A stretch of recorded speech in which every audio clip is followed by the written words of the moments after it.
was 10 o'clock in the morning. George Kogan was coming back to the apartment he shared with his sweetheart. They were going to do a late brunch.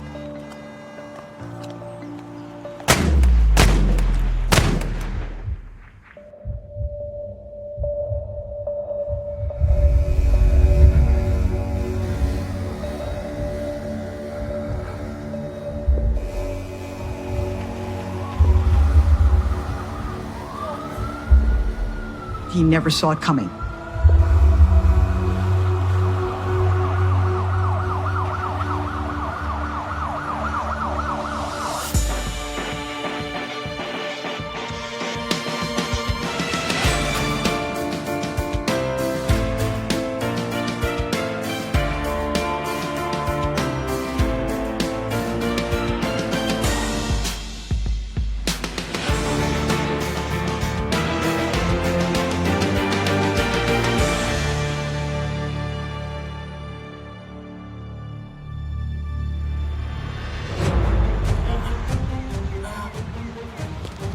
The doorman of the building was the first to rush to the fallen George Kogan's side.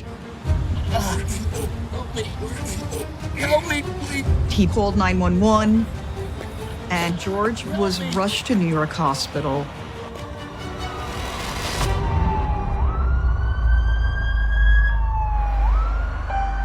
And investigators scoured the sidewalks for clues at the scene.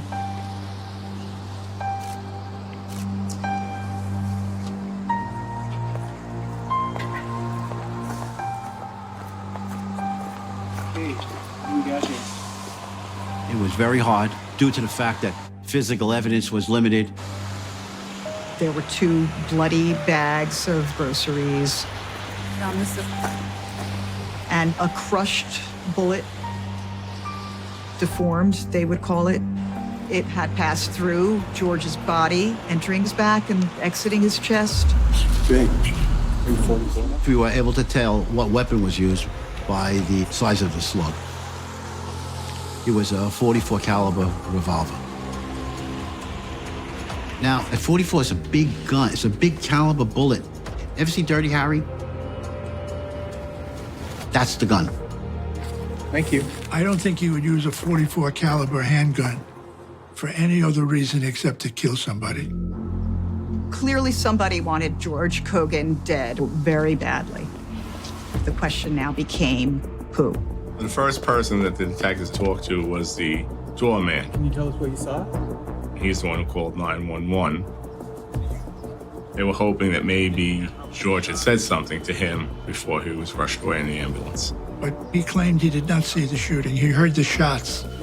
His first belief was, oh, must be a backfire of a car or construction. Anything but a gun being fired in broad daylight on the Upper East Side of Manhattan. Some neighborhoods in New York City are used to the sounds of gunfire. That is not true for Manhattan's Upper East Side. If it's happening here, it's happening all over, because this is probably the safest neighborhood in the city.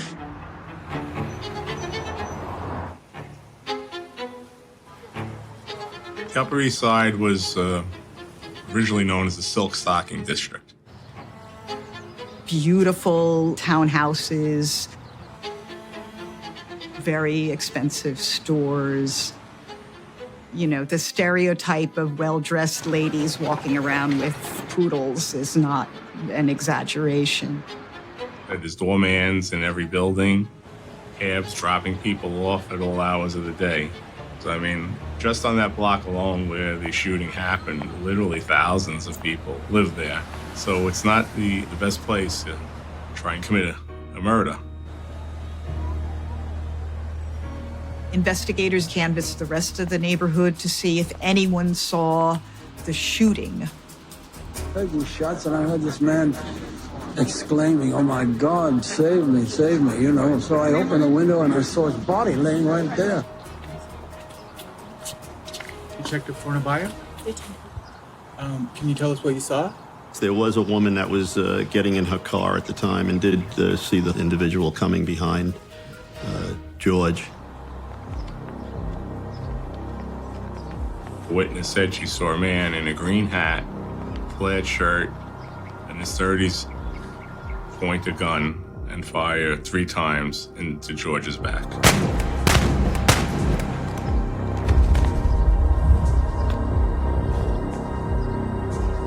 Then the suspect calmly walked away like they were going to meet somebody for lunch.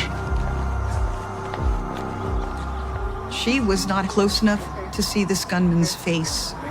Perhaps the one person who was close enough was George.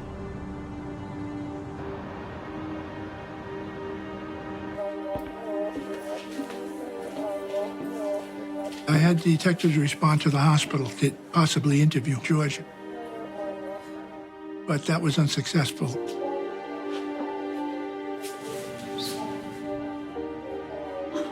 The doctors came out of the operating room and told his living girlfriend, Mary Louise, that George had died.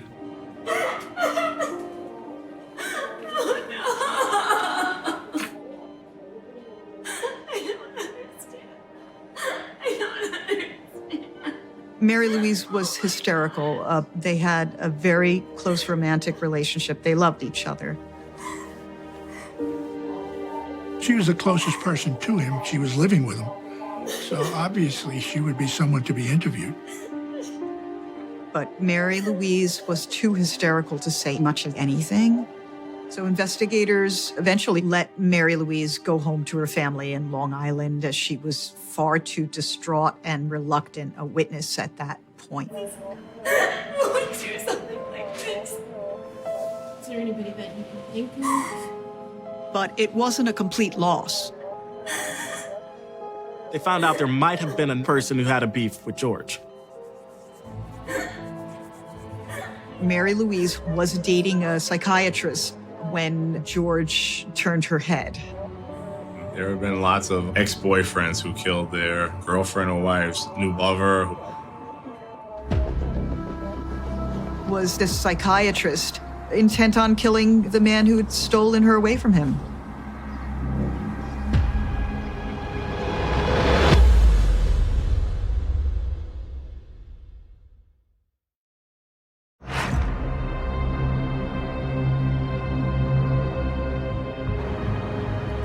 "24 hours in, police had their eyes on a new person of interest in George Kogan's murder, Mary Louise's ex-boyfriend, a psychiatrist on the Upper East Side. Police wanted to see if Mary Louise's ex-boyfriend might have been jealous and decided to kill his ex-girlfriend's new boyfriend. So investigators went to speak with the psychiatrist.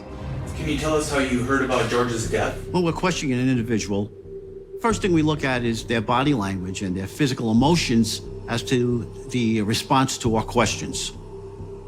You could tell right away if they're tense and afraid to answer any of the questions. Can you tell us where you were on October 23rd? It was a work day for me, so I would have come home about 5 o'clock. My girlfriend picked me up.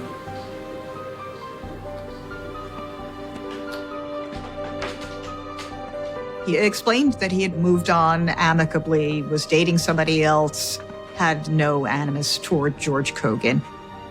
But after talking to the ex-boyfriend, police believed his story. He was living with a new woman, he seemed happy, and he was not a person who was going to gain anything financially.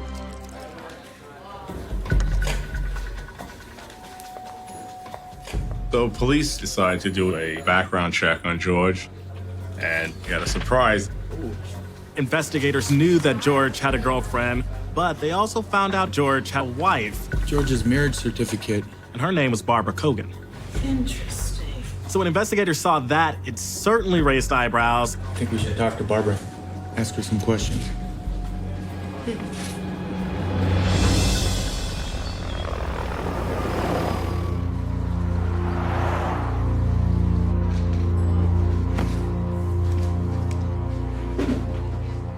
So, Mrs. Kogan, we got the visitation records from the hospital, and I'm curious as to why you never went to visit George at the hospital.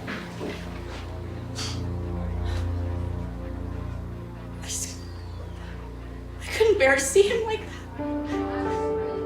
It's my... Barbara Kogan explained she was falling apart at home, sobbing, screaming, and when she had heard her husband was shot, she was afraid to go out in public. And I was scared. She did not know who shot George, and she didn't know if the shooter also wanted to kill her. So she said she did not go to the hospital for security reasons. So you feared for your own safety? Yes. It's my husband. We were together 30 years. I loved him. After talking to her, she did not give them any reason to think, that she did this. There was nothing linking her to the murder. She talked to them about when she and George met and fell for each other. George grew up in Puerto Rico, and he was from a wealthy real estate holding family. George's family in Puerto Rico was just a tight-knit, supportive group of people who loved each other. And it was a big Jewish family, with lots of parties, and they all supported each other. They helped each other. They worked together in the Kogan business. George was raised to take over the family business. He came to New York in the 50s to go to NYU. There, during his college years, was where he met Barbara Kogan. She was a student at Barnard at the time, and they fell in love. Before you could say, I do, he had grabbed her up and brought her to Puerto Rico, where he lived a luxurious life.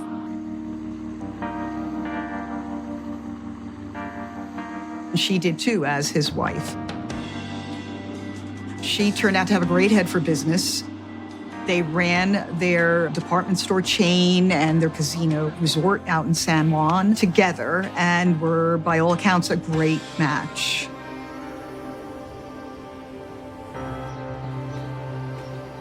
George was a charmer, and she was enamored with him as much as he was with her. They traveled a lot. They hobnobbed with the wealthy. She became a socialite in San Juan. She was always on the society pages. They were a big deal, and the Kogan name was well known in Puerto Rico.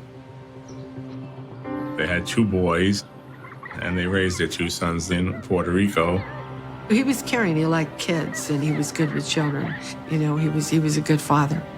After their sons were old enough to go to college, they decided to move back to New York on the Upper East Side. New York was where they fell in love. I'm sure they had fond feelings for the city. And in 1986, Barbara and George got a very fancy apartment on Fifth Avenue.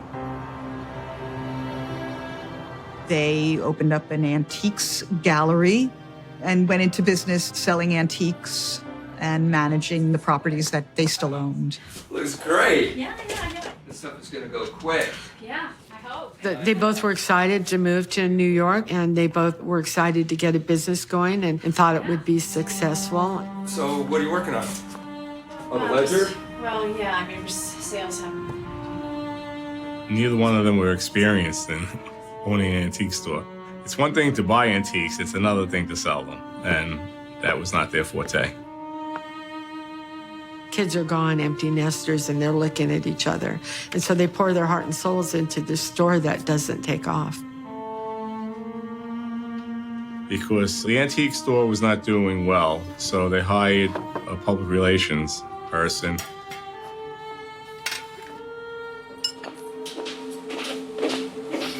Oh, hi!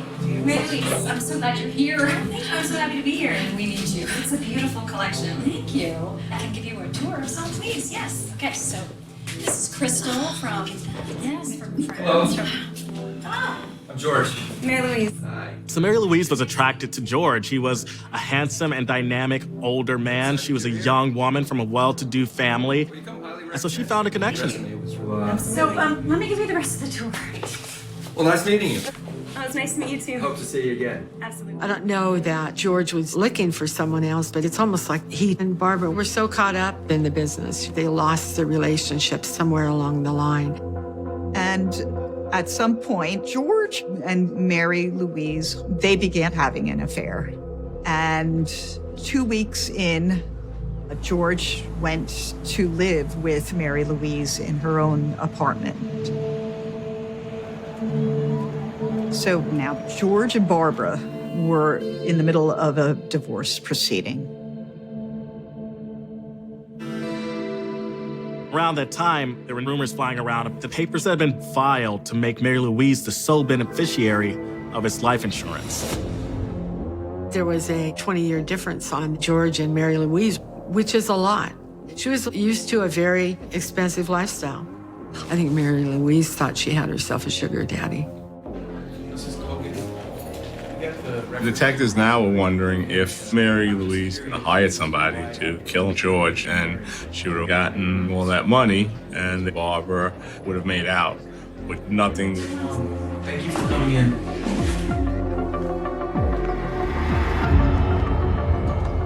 When you look at how the murder took place, this was somebody coming up behind George, shooting him in the back, and then leaving the area. It was very cold-blooded, and it certainly looks like an out-and-out hit.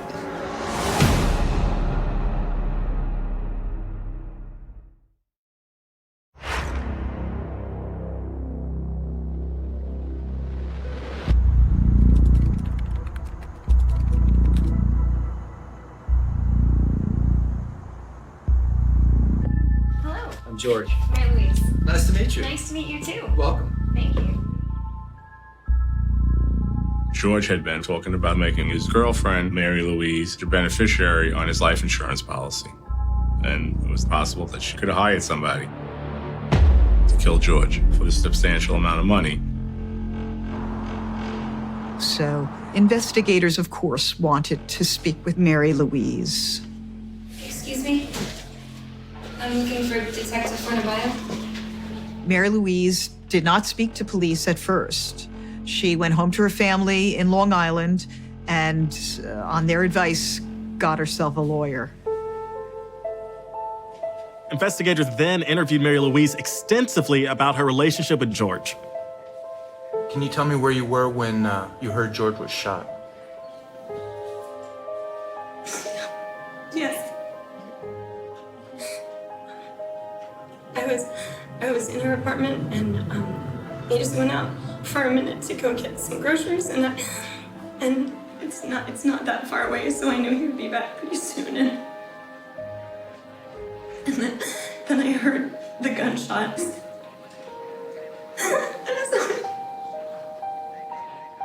After a few minutes with her, one thing became very clear to the detectives. Mary Louise's sadness was quite genuine, I believed. I know how this looks, and I know he was very wealthy. I need you to know that it was never about money. I have money. I didn't need him for that. I just loved him. Mary Louise also explained to police that George was in the process of making her a beneficiary on his life insurance, but he hadn't done that yet. You weren't named as a beneficiary on... And actually, Mary Louise stood to inherit nothing. No, it was not. Mary Louise had no apparent motive.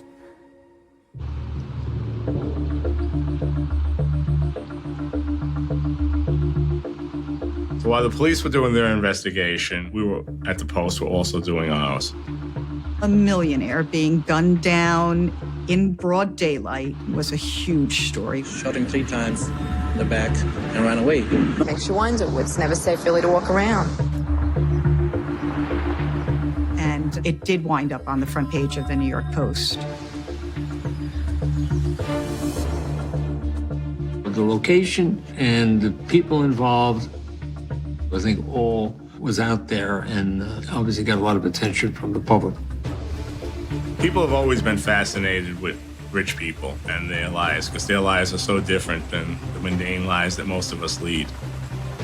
So when you hear something like this, you would think a rich guy, he's got it all going for him, and then now he's shot lying in the middle of the street on the Upper East Side. I mean, people just can't get enough of those kind of stories. So With all this chatter around New York City about what happened to George, of course, all the attention took a toll on George's family, especially his sons, who, and on top of having to come to New York, take care of their grieving mother, deal with funeral arrangements, everyone in the tri-state area is gossiping about their family's pain, and they still haven't found their father's killer. Mom, I brought some soup. Barbara was lost. She didn't know what to do. She was self-sedating. She was taking sleeping pills. I'm not hungry. You gotta wake up. You have to eat something.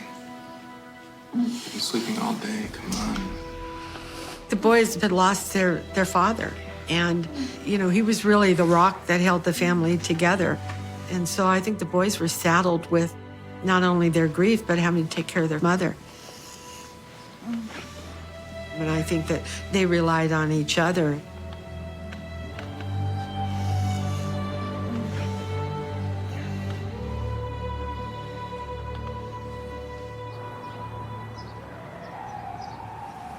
We had nothing else to go on, and we wanted answers.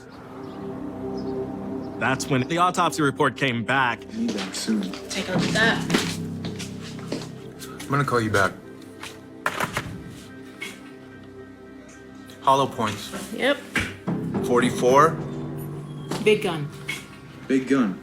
George was shot with hollow point bullets. And those bullets, specifically when they enter the body, they spread out. Shrapnel goes all over the body, hitting numerous organs.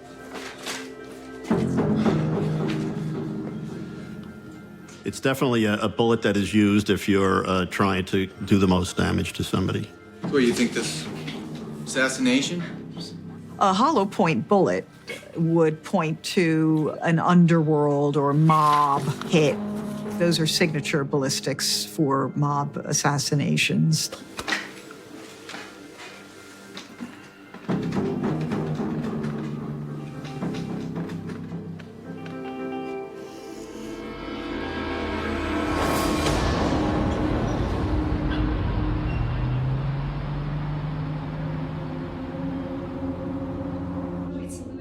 So police knew that Mary Louise had been hired to pump up business for the store. Yes, and that's 24 karat gold on the rim. But when they looked into why they needed a publicist, they discovered it was for a very specific reason. You, sit still. Hey, you! Get up! You, stay calm. It's okay. Several months before, there was a robbery in the store. Just don't hurt anybody. Just don't hurt anybody. A robbery on the Upper East Side is not a common crime.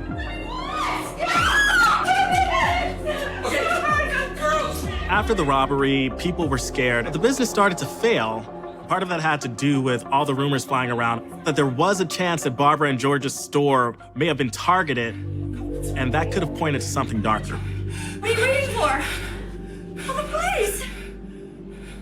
Well, based on the interview with Mary Louise and going through his personal papers, we found that George had associations with people in Puerto Rico, and some of them may not have been exactly legal. You're fine. Everyone's okay. Oh my God. I don't believe this just happened. So then we find out George Kogan, his hotel in Puerto Rico, was sold for a total of $11 million. On that sale, George Kogan was only paid $2 million. So there was an individual that still owed him $9 million. That man's name was Ron Torres. And the person that bought the hotel from him might have had ties with the Russian mob. So police now were wondering if this was a mob hit. Maybe this individual who bought the hotel didn't want to pay the $9 million remaining, and the debt would have been washed. The mafia in Manhattan is notoriously violent and wouldn't hesitate to collect a debt at the end of a gun. So detectives now were wondering if George made a business deal with the wrong person. So we worked something out. And if that deal cost him his life.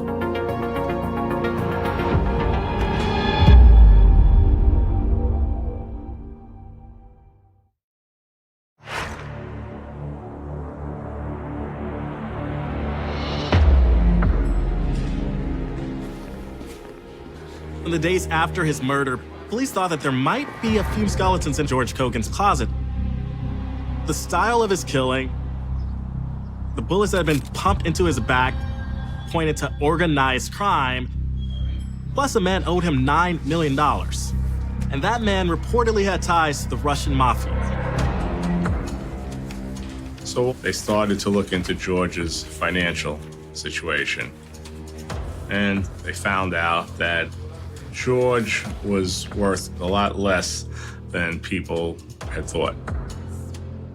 Investigators found that he was worth what in the Upper East Side is a comparative pittance, a mere $2 million. I mean, $2 million is a lot of money, but he walked around like he had 5 times that. He was wearing designer labels like Gucci and Dolce & Gabbana. He was renting a fancy luxury apartment on Fifth Avenue, but the money in his bank account didn't reflect any of that. And George hid this from everyone.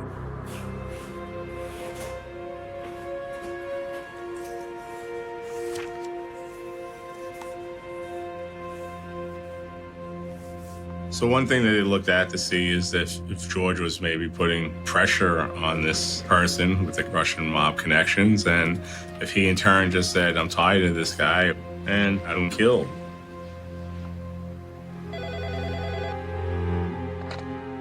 Hello? So detectives reached out to this person. Mr. Torres? Yes, this is Abram.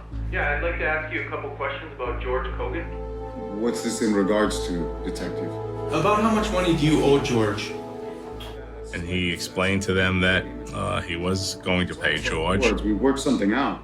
In fact, he even had worked out a payment plan where he was paying him. And we'll let you know if we need anything else. Everything was on paper. There was a paper trail about the transaction. It was documented that he still owed him all this money. They had collateral set up. They had all sorts of things set up that would lead right back to this guy. If he did something like this, you're gonna know right away he was the one involved with this thing. There was no suspect yet, okay? There was no motive determined yet. And now people, they were talking about George's sordid past, this love triangle. There was a lot of chatter on the Upper East Side.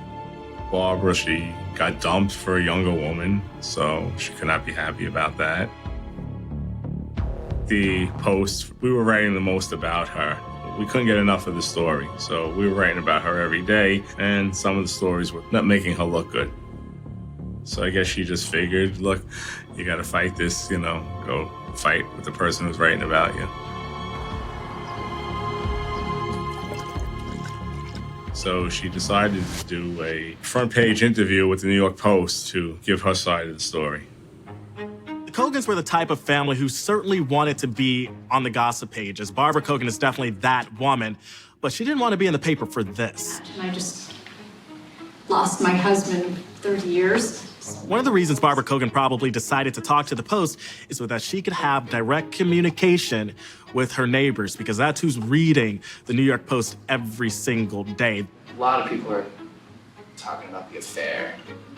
I'm not the kind of person to hold on to anything. She said that she forgave Mary Louise. There were no hard feelings, and she just wanted privacy. She wanted to be able to grieve with her sons.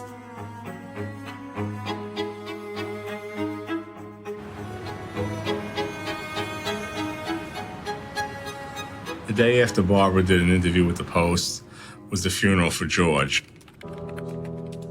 It was a huge, grand affair, typical of someone who lived on the Upper East Side and was a part of New York City society. It was a media circus. Everybody was there. Photographers taking pictures of Barbara coming in and out. Everybody trying to stick a microphone in her face to get a few words. But Barbara wouldn't talk. She was crying. She had to be helped in and out of the service. She really just wanted her time to grieve.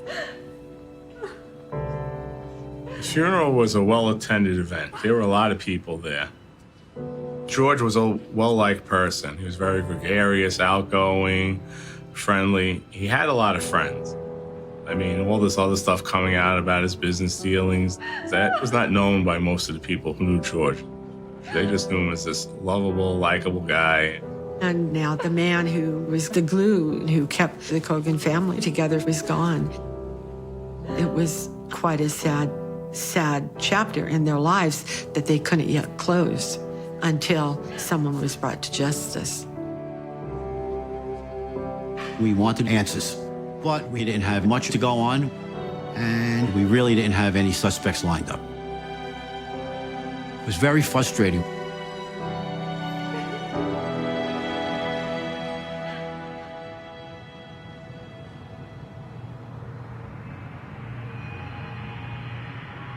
Until a few weeks later, when Barbara Kogan, as his sole beneficiary of his life insurance policy, received $4.3 million. That was far more than she would have received in any settlement. In fact, it was twice his value alive.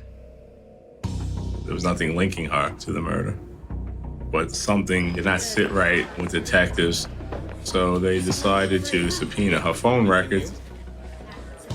And there was one particular call that really stood out. Barbara called George's insurance company 5 days prior to the shooting. So we spoke to the insurance agent. Thank you so much for your time. Barbara was looking to see how much the policy was for and to see if she was still the beneficiary. So this raised police up a little bit. They were just about to sign the divorce papers, so why was she concerned about George's life insurance policy? And what Barbara did with that money was pretty odd behavior for a woman in mourning. She got rounds of plastic surgery. She went on trips. She lived high, high on the hog. There was a bit of retail therapy going on, it would seem. After Barbara spent all the money, she was forced to file for bankruptcy. And at the bankruptcy hearing, her behavior just got even more bizarre. Barbara Kogan began calling out that she was on the brink of suicide and telling everyone that they could just take her money and be executors of her estate. She wasn't going to be there anymore. Still, erratic behavior does not a murder case make. Everything police had on Barbara at this point, the call to the insurance company, her strange spending habits, was all circumstantial.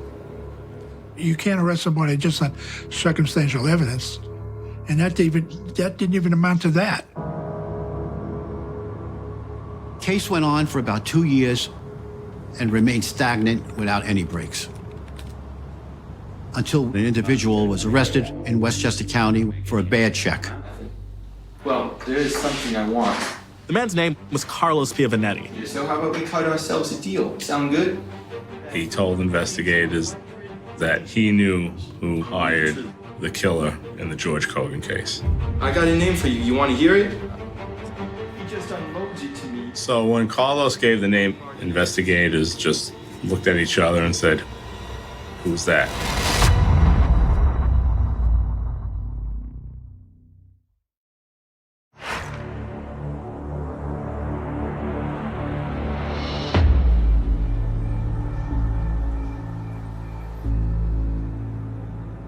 Carlos, everyone is talking about this story that you're telling. Carlos Piavanetti was facing 15 years, and he was trying to make a deal where he would not have to go to jail. The unsolved murder on Upper East Side. I know who set up the hit. That name was Matty Martinez. Carlos said that several months after the shooting, he met with Matty Martinez. We go to this restaurant, we're talking, we're having a good time. And during the course of that meeting, Matty Martinez confessed to Piavanetti that he was the intermediary in the murder of George Kogan. He hired the guy. He set up the hit, he got the money. But that wasn't all.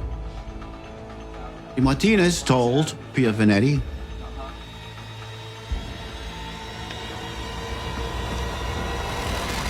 that Barbara Kogan ordered that hit. Manny Martinez had been Barbara Kogan's divorce lawyer down in Puerto Rico. So it turned out that Manny did Barbara's Spanish language documents during the divorce, and like Barbara, he split his time between Puerto Rico and New York. Take cream or sugar? Blood. So the Westchester County Police immediately notified the Manhattan DA's office, and they went to work right away. Investigators asked Carlos to set up a controlled call with Manny Martinez, get him talking about this hit. Manny, how have you been? Carlos basically played dumb. You set up that thing with George, you know? That's right, I remember. Basically get him to repeat the whole story again. But while Manny Martinez did say he was involved in a hit, he didn't name Barbara Kogan. Hey, yeah. Well, there was a name that he did mention, and that was the alleged hitman. That's right, I remember. Yeah, they didn't call him that for nothing. So they put in a subpoena for Manny Martinez phone records. They found 14 phone calls between Manny Martinez and the hitman on the day of George Kogan's murder. The Post interviewed Manny Martinez. He was eager to speak to the paper about his legal troubles. And he flat out said, "I dare a grand jury to indict me." Prosecutors could now go to the other people in Manny Martinez's life and ask them, had he ever spoken about this hit? And indeed, they found he had. So finally, the district attorney's office had what they felt was enough evidence, and they indicted Manny in 1995 for the murder of George Kogan. But there was a problem. Just when the DA's office felt they'd had him, they found that he was unavailable. He was in Mexico City. He had been arrested on charges that he had defrauded a Mexican bank out of millions. Manny Martinez was facing 20 years in jail, and Mexican authorities refused to part with him until he had finished that sentence. Only then could he be extradited back to the U.S. It was very frustrating waiting for this time to go by to bring him back to New York.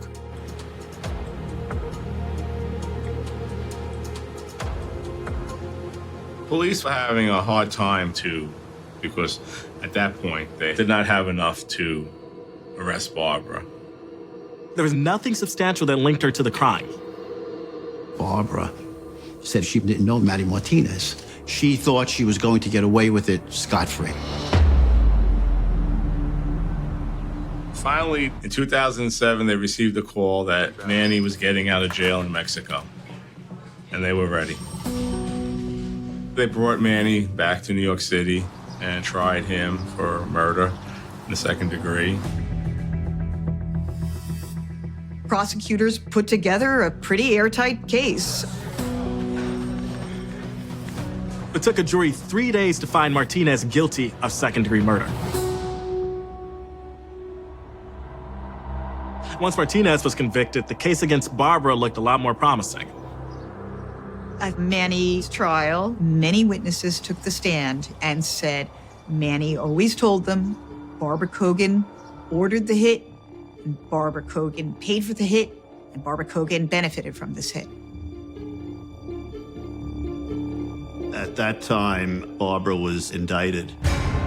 And they charged her with murdering her husband, George Kogan, 17 years later.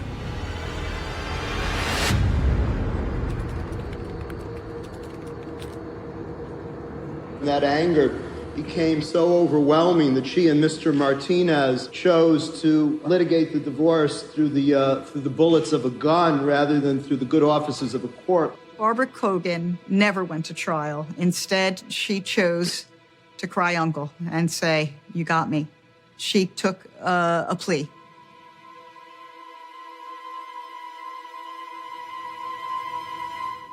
Detectives feel that the motive of this was for money, for greed. There's a problem. Somehow, Barbara and Manny figured out a few weeks before George's death that she was not going to make out as much financially as she thought. This can't be right. If George had lived, she would have only gotten $1 million instead of the $4.3 million that she got when he was killed. He lied to me. So they did a little quick math, and they figured out he was definitely worth more dead than alive. What am I gonna do?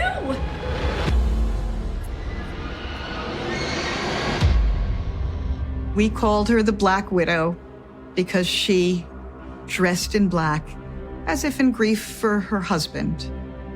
But the phrase Black Widow aptly describes the venom in this woman, a woman who could kill the father of her own children, take the money and live it up while her sons were grieving.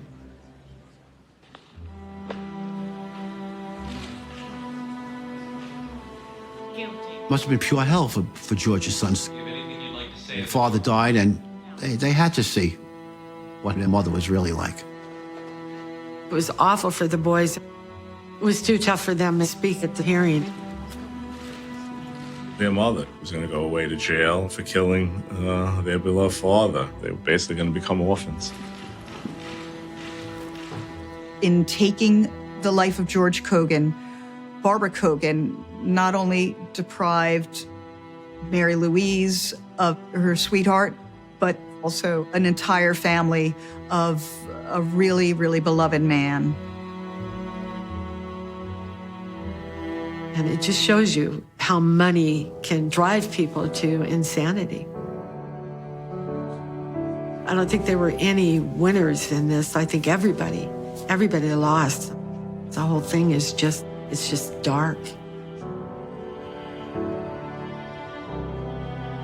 In the end, Mary Louise got justice, the sons got justice, the rest of the family, they saw justice, but it's a bitter pill.